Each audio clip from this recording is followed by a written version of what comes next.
Sí, me parece que Voy a conectar con esto que tú hablaste de Manuel.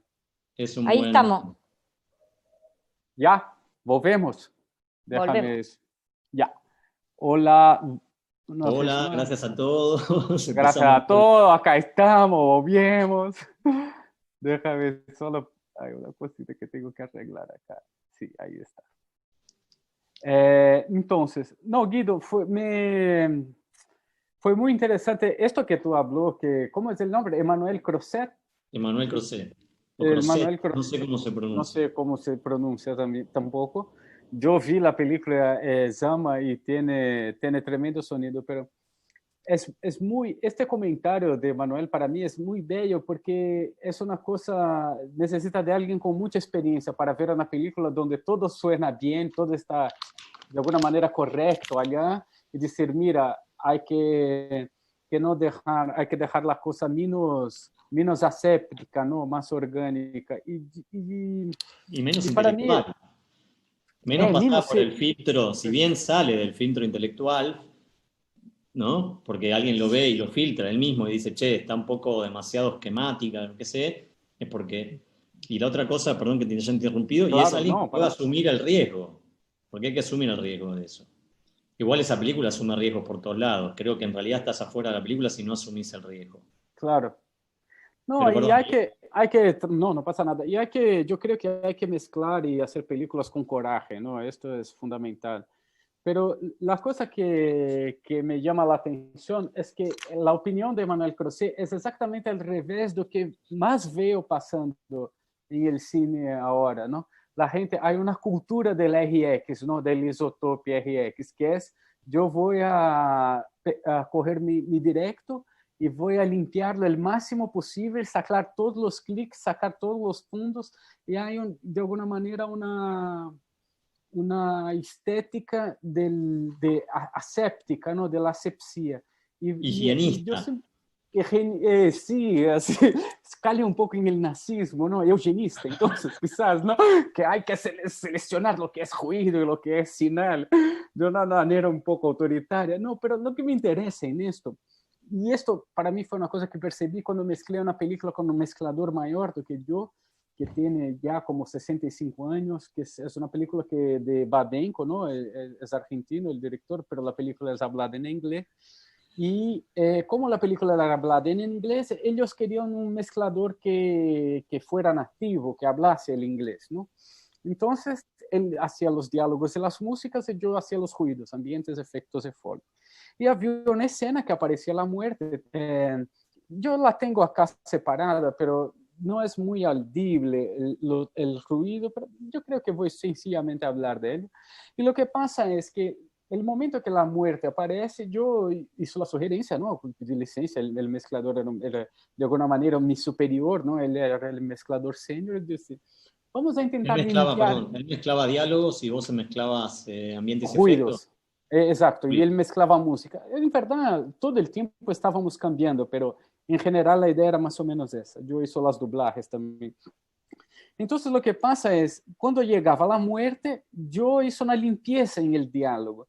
Y como yo sabía que él trabajaba el diálogo de manera muy delicada, yo lo hice así con el cedar y lo hizo muy, muy suave el procesamiento, solo para sacar un poquito del fondo.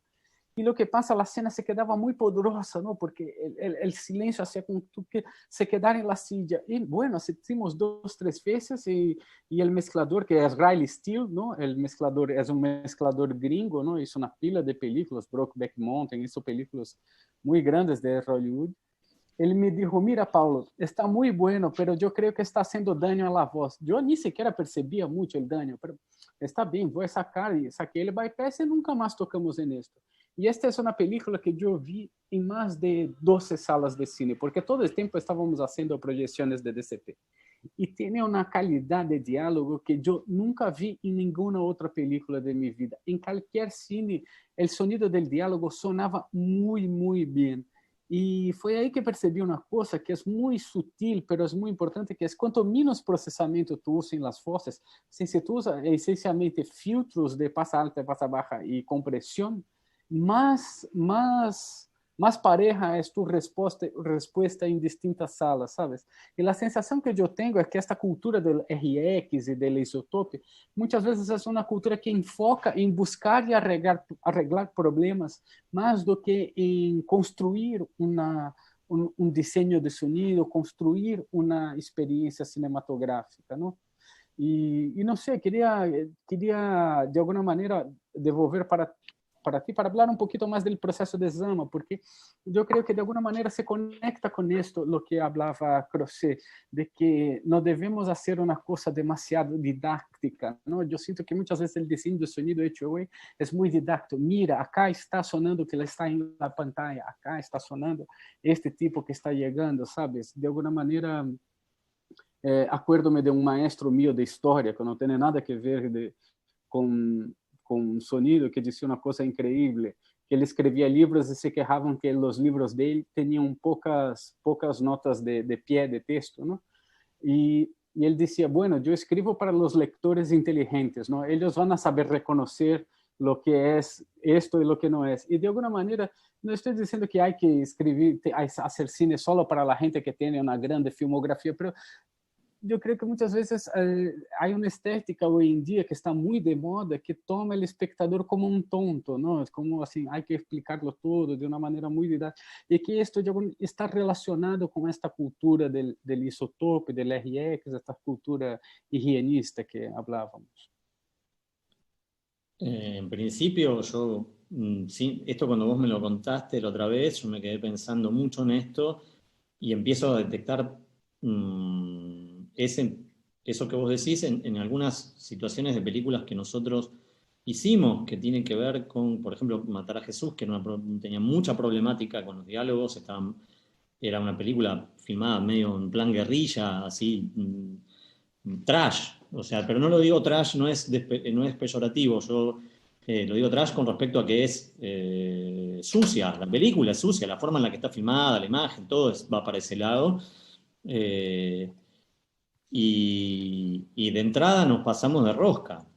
Nosotros quisimos, claro, era tal el nivel de fondos y de ruidos que quisimos ir para el lado de limpiarlo para poder tener una mejor señal ruido, por decirlo de alguna manera, y para poder presentar mejor los ambientes, claro, porque si el directo ya trae una vida gigantesca y trae una información enorme, más o menos es que manda el directo cuando hablan y por supuesto todo lo demás, y después queda poco espacio para presentar algunas de las cosas que quería la directora. Entonces fuimos para un lado donde a la segunda semana del pasaje de RX completo y con mucha dedicación, era peor, estábamos mucho más complicados, teníamos costuras por todos lados que no podíamos disfrazar porque los fondos que teníamos, por supuesto, no tenían las mismas cosas ni estaban tratados de la misma manera que en el RX.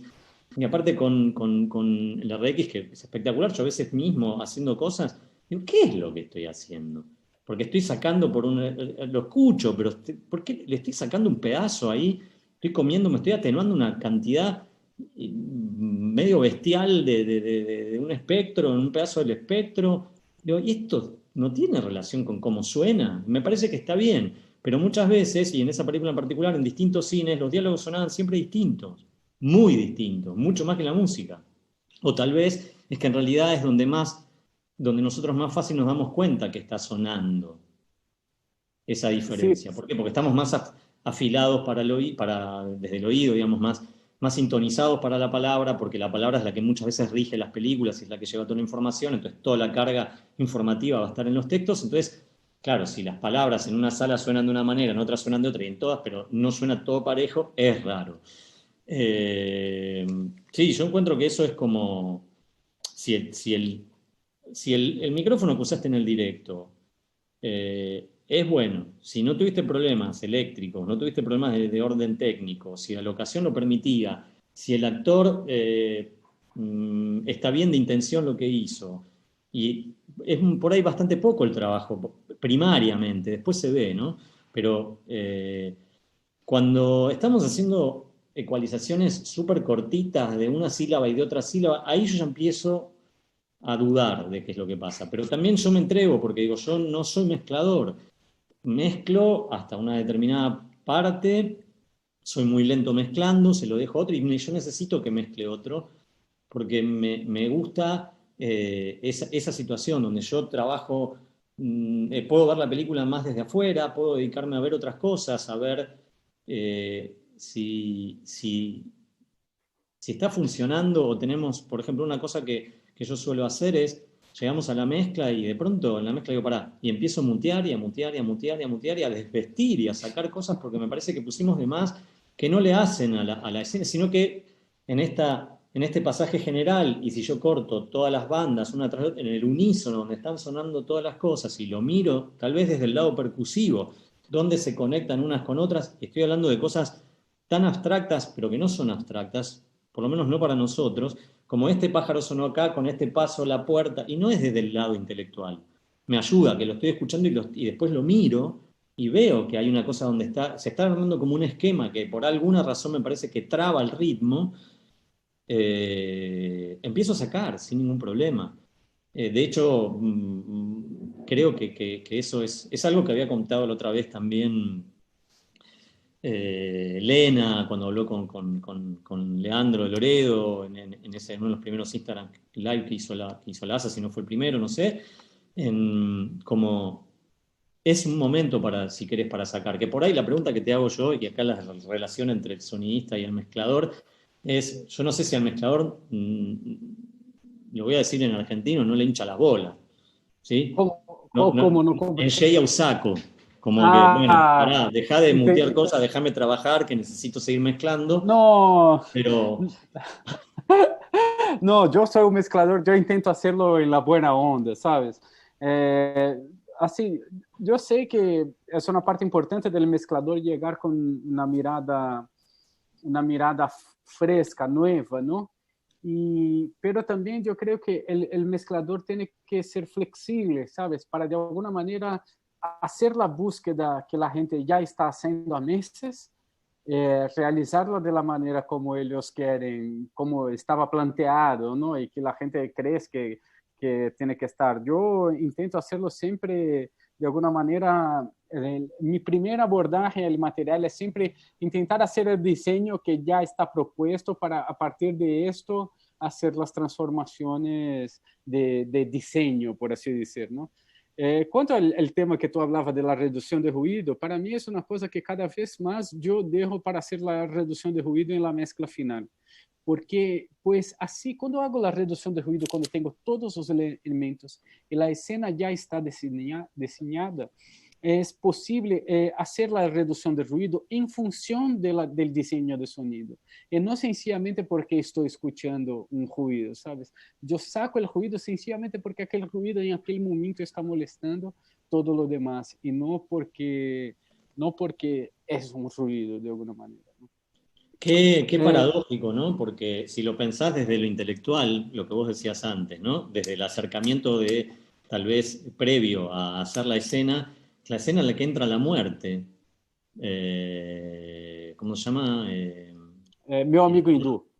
En Mi amigo Undú, el actor, no me acuerdo, que es el mismo de Upaliazo, ¿no? Es el director de Sí, Upaliazo, sí, Celton Mello. Elton Mello. Que la muerte esté en el más absoluto silencio, hasta narrativamente podría ser una buena decisión.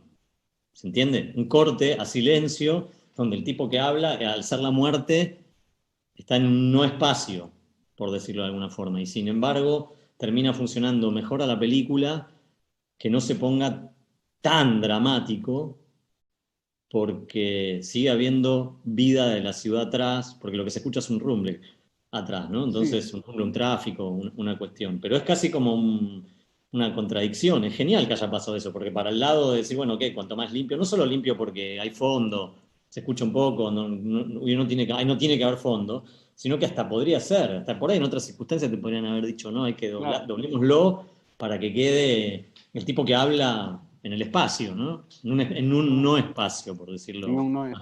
No, más yo claramente. siento que hay mucho esta tentación de usar los recursos que tenemos, porque hoy en día la manipulación del sonido con el RX, con Pro Tools, con sampler y todo eso, es muy práctica, ¿no? Y muchas veces la sensación que tengo es que hay una tentación de hacer diseño de sonido demasiado, ¿sabes?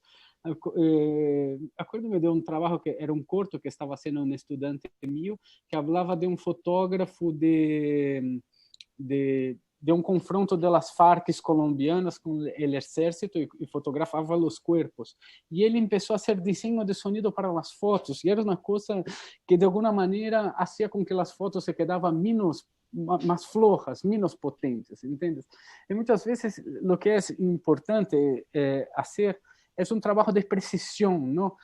Para mí el trabajo de mezcla es acertar las intenciones al punto correcto de la película, no hacer con que la cosa sea muy sensible o terriblemente expresiva, no, tener el punto correcto de expresividad. Hay una película que mezclé, que tú la viste también, que se llama ¿Qué horas de la volta? Que llegamos, era una película que tenía un presupuesto muy, muy chiquito, entonces ella estaba toda mezclada en el estudio de edición. Yo mismo, como mezclador, lo había hecho y fuimos pasar como 4 días en la sala de mezcla, una sala grande. Y llegamos en la sala de mezcla, damos play, íbamos a hacer lo mismo que tú hiciste con Emanuel, pero ya habíamos hecho esto en la sala pequeña. Y como en 10 minutos de película, la directora dijo, no, no es esto. El contraste de la casa, de la casa donde mora la gente que es dueña de la casa, de la empleada, está demasiado fuerte. De alguna manera, la película cuenta el conflicto de clases dentro de una misma casa, donde hay los dueños de la casa y una empleada, y había un diseño de sonido que hacía un cambio muy grande entre estos dos espacios. Entonces, lo que pasa era, esto estaba demasiado subrayado, y agradezco mucho a la directora de apuntar eso, porque yo, de alguna manera, estaba allá creyendo que aquello sonaba tremendo, pero vendo la película hoy la siento muy, muy delicada, un diseño de sonido muy invisible, que trabaja en favor de las actuaciones y de las cosas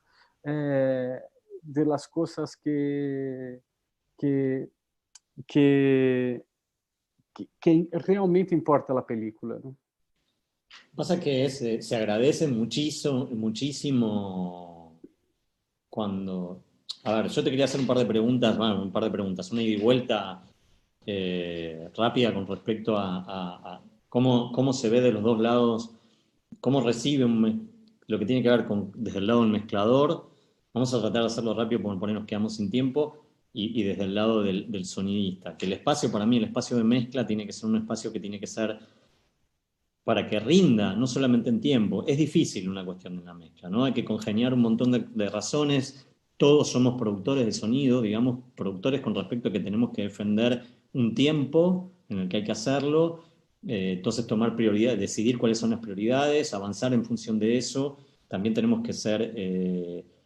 manejar una cuestión política y psicológica con los directores, y a veces el problema más grande no es, yo agradezco cuando un director marca un norte y ese norte funciona y es claro. El problema es cuando empezamos a dudar y vamos y hacemos una versión y una versión y una versión para distintas versiones, quiero decir, hacia adelante y hacia atrás, y en realidad nos consumimos todo el tiempo y estaría bien poder hacerlo, pero lamentablemente no tenemos ese tiempo porque no tenemos el dinero.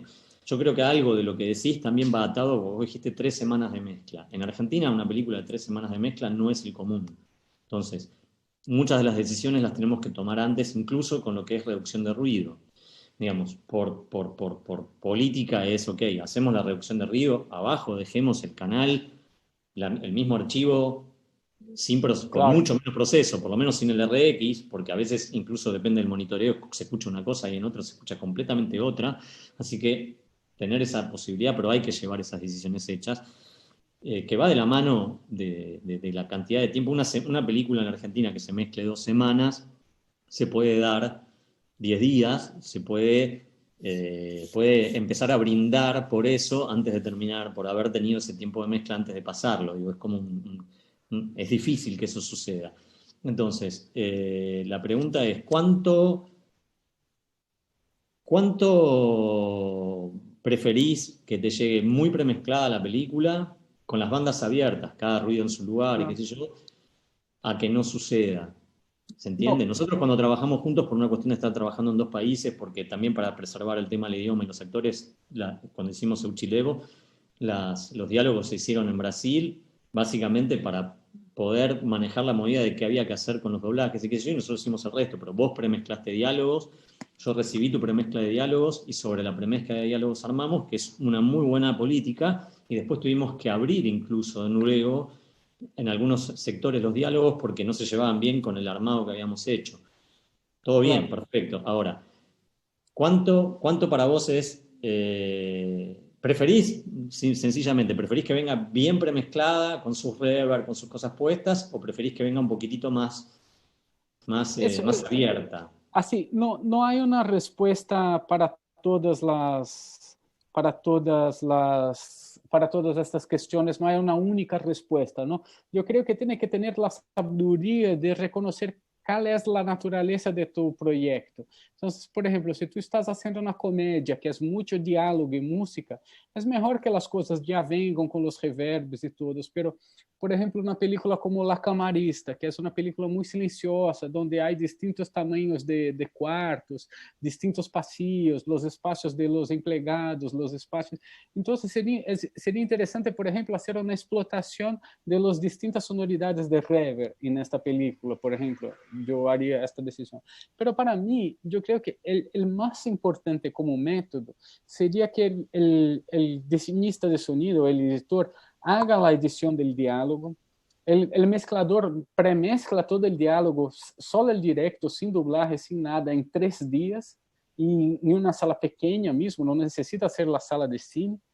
Y que la edición de sonido sea hecha sobre este diálogo premezclado, porque esto de alguna manera hace con que todo ya llegue equilibrado, ya llegue en el nivel que tú trabajaste en una sala de mezcla, mismo que pequeña, ¿no?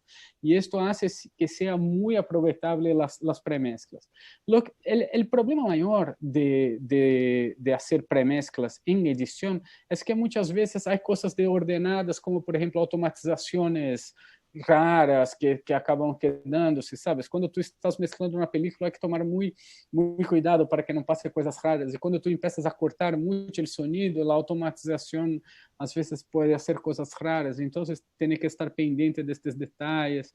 Então, é muito importante tu compreender a natureza de tu trabalho para tomar esta decisão, não? E isto é uma coisa que vem um pouquinho com o tempo. Bueno, ahora yo quería hacer una pregunta para ti, ¿no? Y quiero pasar un poco una película antes.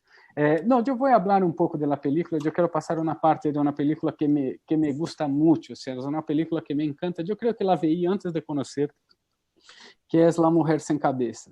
Déjame hacer una pregunta. Por favor. ¿Querés que contestemos, que abramos el tema para contestar preguntas y demás? Claro, no, está abierto. Estoy viendo, es que todavía... No, la pregunta es, y esto no es para Switcher Master, la gente que trabaja en las sombras, Mewi y Nico, si estamos bien de tiempo, 1:30, ¿qué hacemos? ¿Vamos a las preguntas o tenemos para charlar un ratito más entre nosotros? ¿O estamos solos nosotros 4 y nadie más? Hay mucha gente, Guido, hay mucha gente. ¿Quieres que pase el video de La Mujer Sin Cabeza y charla sobre eso, Paulo? Este para mí es un tema que es fundamental del trabajo de Guido y me gustaría mucho poder tocarlo y prometo que después de eso nos concentramos sencillamente en las preguntas. No, es que todavía estoy acá abierto con el Instagram, por lo menos en el Instagram no hay muchas preguntas. Entonces, solo para hablar un poco, vamos a verla.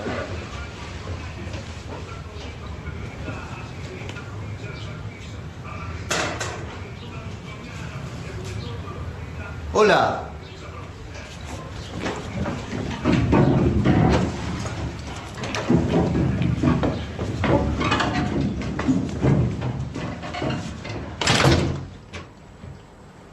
Se me hizo tarde y nos agarró la lluvia. ¿Tú sabes cómo llovió? Estuvimos llamando. La pista es un peligro, a 2 por hora. ¿El auto dónde está, Vero?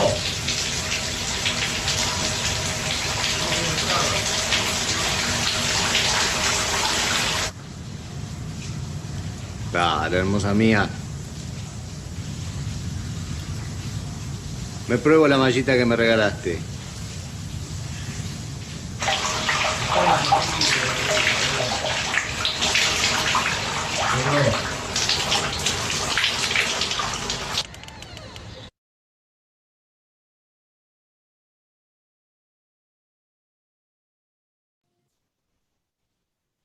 Déjame ver si estoy desmuteado, sí.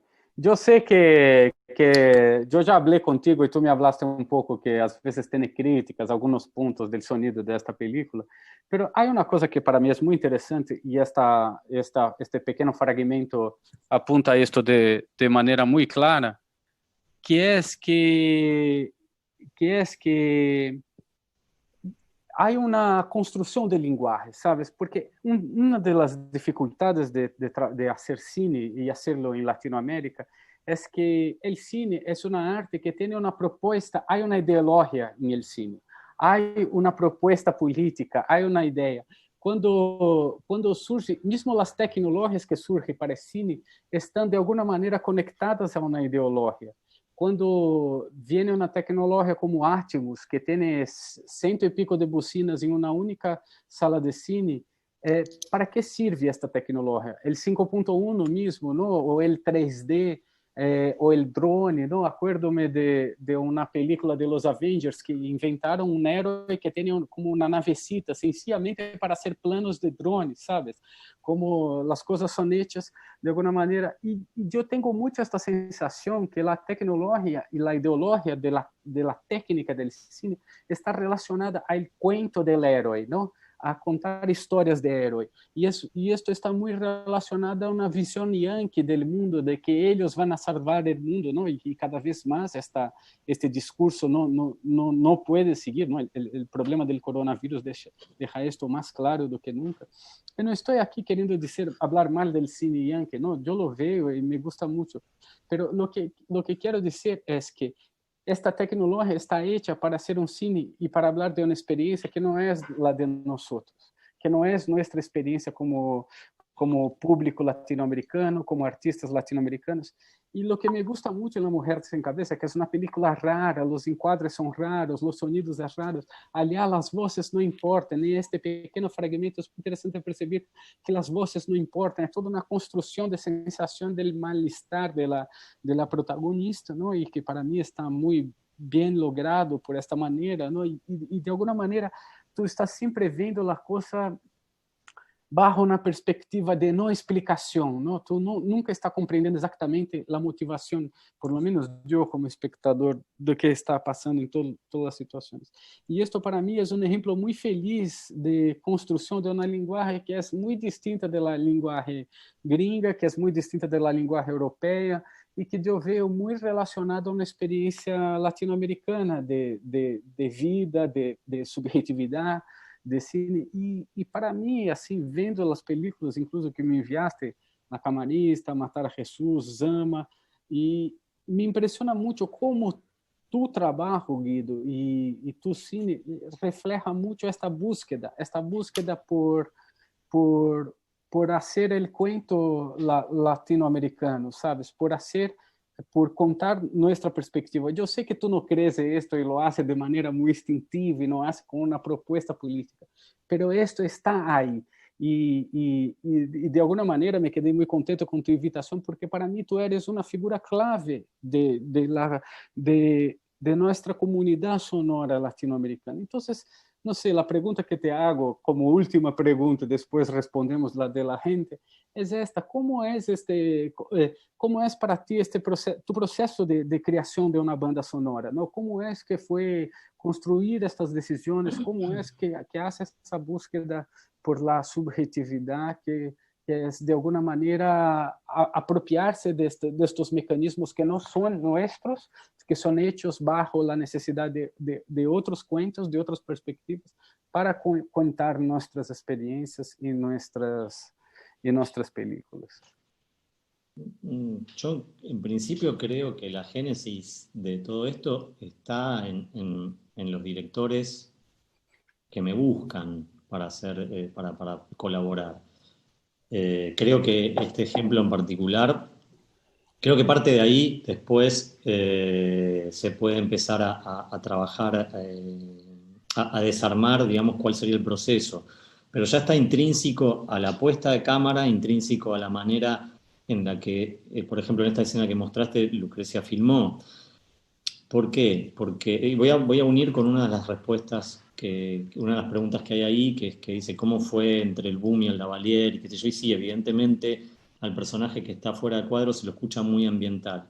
Pero también hay una búsqueda de esto que es muy difícil para nosotros, en general, que es que se tengan que entender todas las palabras, sacarse eso de la cabeza, que todos los textos se tienen que entender, a veces, en realidad viene de la mano del tipo de guión y qué información los textos traen, por ejemplo, ¿no? Quiero decir, ella abre la ducha, la que hace correr el agua, escondiéndose de él y empieza antes ya, ¿no? Cuando él saluda y dice, hola, y ella sube corriendo la escalera, recuerdo haber hecho en el lugar una subida, tener un white track bien grabado de la escalera que tenía una sonoridad particular, pero básicamente como para decir, me allano, me simplifico el camino a la hora de postproducción. Por ahí después en Foley está mejor, pero si lo podemos hacer, lo hacemos, porque nos dejaron la casa. Entonces, supongamos que trabajamos de lunes a viernes, el sábado dijeron, ¿pudieron ir a grabar? Fuimos a grabar todas cosas de la casa, perfecto, hicimos subidas y bajadas de la escalera, y en un momento también era decir, pero pará, esta tipa, ¿qué le pasa? En realidad se está escapando, tiene que ser una subida, como así, como, con una rítmica particular. Entonces ya empezar a construir ese tipo de cosas que ya estaban en la actuación, por ahí, pero reforzarlas un poco más. Cuando ella se encierra en el cuarto, en el baño, en el cuarto de baño, abre la ducha. Y por ahí en mi computadora sonó mucho más agudo que lo que suena en la realidad y se entiende menos de lo que tal vez se entienda en la realidad. Pero gran parte de lo que está diciendo el personaje que está fuera de cuadro, si bien está con Bumi, sale, por supuesto, ese texto del plano exterior, del plano del pasillo, de él hablando frente al vidrio. Pero él no empezó la escena hablando frente al vidrio, él se movía, porque lo que había que dar, lo que la escena necesitaba contar es esta cosa cotidiana donde en realidad no importa mucho. Él viene y la saluda a ella y está tratando, por ahí es el sonido el que va a tratar de contar que alguien se mueve y está hablando así, está hablando allá y no suena igual, incluso si yo hablo para acá, ahora no debe sonar igual que si hablo hacia el frente de la computadora. Y todo eso termina siendo parte de una cosa que es, vuelvo a lo anterior, es vital. Es algo de algo de algo que todos tenemos. Vital, cuando digo vital, no es de vital importancia, es vital porque es una experiencia que todos tenemos de que nos hablan y no escuchamos como todo perfecto, en eje, escuchamos las cosas moviéndose. Entonces parte de la información no es necesaria. Pero no es necesaria porque no hay un texto que diga una información fundamental para la película. Cuando se necesitó, la película corta y va hacia el lado de afuera y empieza a contar otra historia. También genera así mucho trabajo y es una puesta de cámara también. Una cosa de subjetividad porque ella abre la canilla, o sea, abre el grifo o la llave, como, no sé cómo se llamará en portugués, para que salga el agua y llave se llama, ¿no? Chave, Llave, torneira. Torneira. entonces, torneo, ahí está. Para no escucharlo a él, y se mete vestida en el agua. Entonces, perfectamente el agua nos sirve. Pero es un trabajo anterior, que es un trabajo de decir, bueno, ella entra al baño y ¿qué hace? ¿Se lava las manos? Esa es la discusión. ¿Se va a lavar las manos y entonces tenemos un chorrito o se mete en la ducha? Y si se mete en la ducha, ya está todo justificado de alguna manera. Ya de lo demás es qué tipo de cosas uno pone. Esa es una de las partes.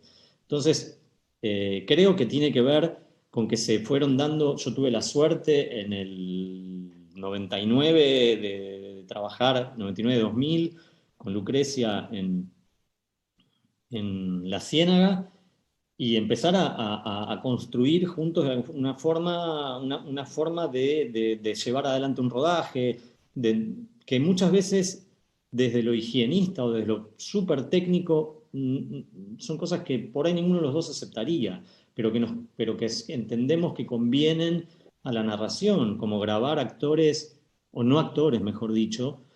Por ejemplo, en La Niña Santa, muchos de los mozos del hotel son los mozos del hotel de verdad.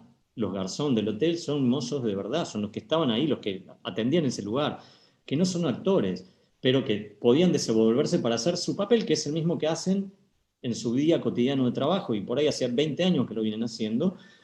Entonces, una cosa que pasó fue que nosotros volvimos a ese lugar a grabar en el propio hotel. El hotel no tenía ninguna condición acústica, mucho tiempo después de la película filmada, ya en pleno etapa de montaje de sonido, y lo que hicimos fue a ver qué hay. Hay frazadas, claro, frazadas, hay millones en el hotel, hay colchones. Bueno, busquemos el lugar más silencioso de lo que podemos encontrar acá, colgar así, inventar una acústica más o menos, tampoco generar un espacio que fuera invivible porque necesitas que esa persona hable lo más suelta posible y muchísima paciencia. Y no solo paciencia, sino algo que creo que esto me lo dio de alguna manera el mundo documental, donde el sonidista no es el tipo que está aislado, sino que tiene que ser parte del equipo, tiene que tener empatía con el personaje o con lo que está pasando, estar muy atento a lo que está pasando, explicarle cosas que para la otra persona por ahí son difíciles de entender, como si, uy, disculpame, lo tenés que decir no, porque justo prendieron una moto y nadie está prestando atención a eso, y tratar de no generar un clima difícil. Difícil para el que tiene que hablar y, repito, no es actor. Entonces, todas esas cosas terminan siendo parte de lo que es. Es difícil entender, se me hace difícil entender qué parte es diseño y qué parte fluye en estas cuestiones y cuáles son, y vuelvo al principio de la respuesta, que tal vez está dada por el tipo de película en el que uno está trabajando. Entonces, si el director va para ese lado, si el director, porque ese tipo de subjetividad de la escena que mostraste en otro tipo de películas, y lo hice 1000 veces, y me gusta hacerlo, y debería dejar de hacerlo para no repetirme, es esa cosa donde si el tipo se va más atrás, porque sin cambio de foco, perdón, se desenfoca porque se aleja, por ahí nos permite sacarlo un poco de planos de sonoro, un poco con ecualización, un poco aislarlo y dejar más al personaje que está en primer plano. Bueno, acá está dado básicamente por la acción. Entonces,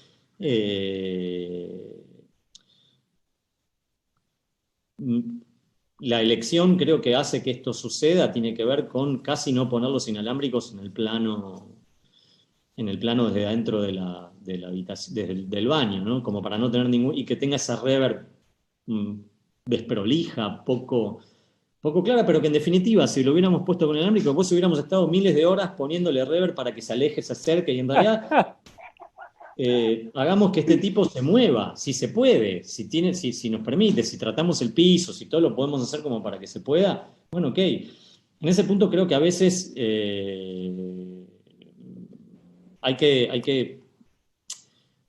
es difícil pensar en hasta dónde se permite que las cosas sean ruidosas, hasta dónde se permite que sean desprolijas, y Claro. depende absolutamente de la estética de la película. No, y la búsqueda es colectiva, ¿no, Guido? No es una cosa que un sonidista puede hacer solo, ¿no? Estoy seguro de esto, pero para mí es muy fundamental esto que tú apuntas de voy a trabajar con la gente que no es actor, voy a buscar cómo voy el sonidista tiene que estar pendiente de la escena, crear una empatía con la gente que está allá, ¿sabe? Para mí, tú subrayas de manera muy clara un punto que para mí es central en todo el cine, ¿no? Y que es lo que estoy buscando cuando hago una película y es lo que es el factor humano, ¿no? Yo creo que esto para mí es la cosa que salta de tu respuesta. Para que te des una idea, yo creo que se trata, para mí, como concepto, es que hay que volver a poner el cuerpo en esas cosas, en lo físico, ¿no? En tratar de no estar, privilegiar, ¿qué es más importante?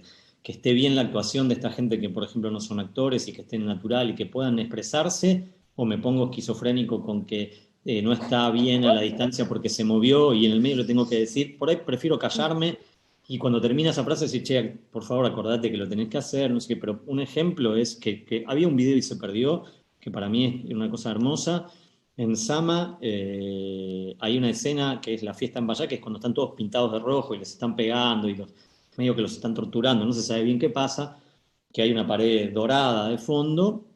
En esa escena, para grabar una escena que dura 1 minuto, habremos grabado, no sé, tal vez 4 o 5 horas de material en sala, trayendo gente que hablaba, que no son actores tampoco, son gente de una comunidad que vive cerca de Buenos Aires. Nos metimos adentro de una sala de grabación y la primera cosa que pasa es cerrar la puerta y empieza ese silencio que mucha gente no soporta. El silencio casi de cámara anecoica que existe dentro de una sala bien acustizada de grabación. E é duro, não? O ambiente aséptico do estúdio, tentar sacar uma performance desse lugar é muito duro, ¿no? 100%. Entonces, la primera cosa es que yo no tengo ningún problema en ponerme en ridículo, y es lo primero que hago. Lo hago constantemente en la vida, pero ahí lo hago como más, o sea, como más medio de payaso. Ok, y yo empiezo a gritar. Digo, hay que gritar, pero no griten tipo, ¿qué haces? ¿Cómo andás? Que es como uno grita cuando está haciendo la onomatopeya. Es gritar, sacalo afuera. Y no salía, porque ellos tienen que hacer fuerza para que ellos no se escapen. Entonces, en un momento, y eran unos personajes muy grandotes, yo peso 60, en ese momento 64, creo, ahora es un poquito más, porque pasaron unos cuantos años, pero los puse a ellos en un determinado lugar y les dije, vamos a hacer lo siguiente. Ustedes se paran y no me dejan pasar. Y yo me les voy a tirar encima y ustedes me gritan los textos mientras no me están dejando pasar. Entonces yo me alejaba, me ponía así, iba corriendo como un sacado, me los trataba de llevar puestos, empujarlos, terminé todo roto, todo lleno de moretones, pero la voz empezó a salir, porque estaban haciendo fuerza, y en el medio está lleno de ruido, pero no importa, porque iba en una escena que va con ruido, era una escena que de todas maneras era de forcejeo. Entonces, bueno, saquémonos de encima esto y consigamos esto de alguna forma. Se nos va a ir de nuevo el tiempo, pasémosle por ahí la gente que está del otro lado. Si alguien tiene algo para preguntar, creo, no sé. Sí, vamos a ver. Yo me quedaría hablando 4 horas, digo, estoy súper tranquilo. Yo sufro del mismo mal también, ¿no? Creo que los dos somos un poco prolijos. Creo que estamos. Bueno, no hay preguntas. Creo que... Avisanos, Nico, si vamos cerrando o qué hacemos. Sí, si quieren ir cerrando, de tiempo estamos. Las preguntas son las que ya les copié. Perfecto. Y eso es lo que hay. Bueno, yo de mi parte, yo empecé esto cuando Mewi vino con la propuesta allá, tiempo atrás, parece que hubiera pasado en el Día de la Marmota en el que vivimos ahora, con la cuarentena. Los que nos podemos guardar, tenemos hoy los que nos podemos quedar en casa, vino con esta propuesta y fue, no, ni loco, tardé 4 días en responderle, después le dije que sí, ahí se me ocurrió llamarte a vos, así que, y la verdad es que ojalá la gente lo haya pasado bien y le haya servido de algo. Para mí, yo lo súper disfruté. Vuelvo a agradecerte, Mewi, o tu nombre artístico, María Elisa Canobra, más conocida como Mewi. También le agradezco a Tiki por haber hecho posible toda la movida técnica para que esto anduviera, a Nico detrás de la cosa arengando, a la ASA en particular, a vos, Paulo, por tu tiempo, por la dedicación que le pusiste y por las charlas previas que tuvimos que fueron espectaculares, charlas de bar que fueron muy divertidas. Y bueno, nada, eso, agradecerles a todos y quédense en casa los que puedan quedarse en casa y ojalá salgamos de esto lo más rápido posible, de la mejor manera, y tratemos, creo que hoy por hoy lo fundamental es tratar de preservar la salud mental, que no es poco, ya después de tanto tiempo que tampoco sabemos cómo va a salir, y